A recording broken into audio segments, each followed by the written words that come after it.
Hello children, ఈరోజు నేను మీకు చెప్పబోయే కథ అవ్వ పెట్టిన వేడి వేడి బొవ్వ.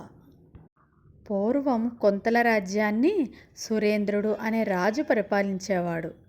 మంత్రి మహేంద్రుడు రాజుకు తల్లో నాలికగా మెలిగేవాడు. రాజు కూడా మంత్రి సలహా లేనిదే ఎలాంటి నిర్ణయాలు తీసుకునేవాడు కాదు. రాజ్య విస్తరణలోనూ రాజుకు మంత్రి తన ఉపాయాలతో ఎంతో సాయం చేశాడు. కానీ ఒకసారి సురేంద్రుడు పొరుగు రాజ్యం మీద దండెత్తాడు. అది అనుకున్న దానికన్నా బలమైన రాజ్యం కావడంతో మహేంద్రుడి ఎత్తులు అక్కడ పనిచేయలేదు. దీంతో సురేంద్రుడు ఓడిపోయాడు. తన సలహా ఫలించినందుకు మహేంద్రుడు చింతించాడు. ఒక రకమైన వైరాగ్యానికి లోనయ్యాడు. ఒక్కడే తన ఇంటి బాట పట్టాడు. అది వేసవికాలం కావడంతో దారిలో కాస్త అలసటకు గురి అయ్యాడు. ఒక ఇంటి అరుగు మీద కూర్చొని ఉండిపోయాడు. అదే సమయంలో ఒక అవ్వ తన మనవళ్లకు అన్నం పెడుతుంది.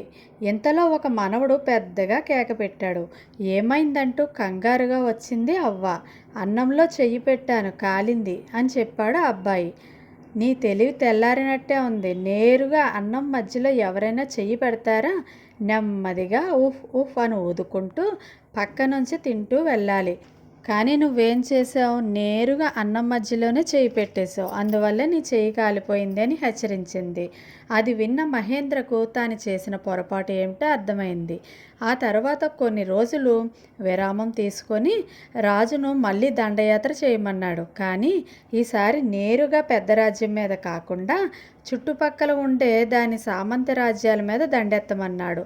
రాజు ఒక్కో రాజ్యాన్ని గెలుచుకుంటూ పెద్ద రాజ్యాన్ని ఒంటరిగా చేశాడు. సామంత రాజుల నుంచి ఎటువంటి సాయం అందకుండా చేసి అప్పుడు శత్రురాజ్యం మీద సురేంద్రుడు దండెత్తేలా చేశాడు. ఆ పెద్ద రాజ్యం ఈసారి ఓడిపోయింది. మహేంద్రుడు తెలివితేటలతోనే ఇదంతా సాధ్యమైందని రాజు పొగిడాడు. ఇదంతా అవ్వ పెట్టిన వేడివేడి బువ్వ వల్లే అని మనసులో మంత్రి అనుకున్నాడు. అదర్రా పిల్లలు, అవ్వ పెట్టిన వేడి వేడి బువ్వ. ఈ కథ కనుక మీకు నచ్చినట్లయితే ప్లీజ్ లైక్ చేయండి. సబ్స్క్రైబ్ చేసుకోవడం మాత్రం మర్చిపోకండి. Thank you.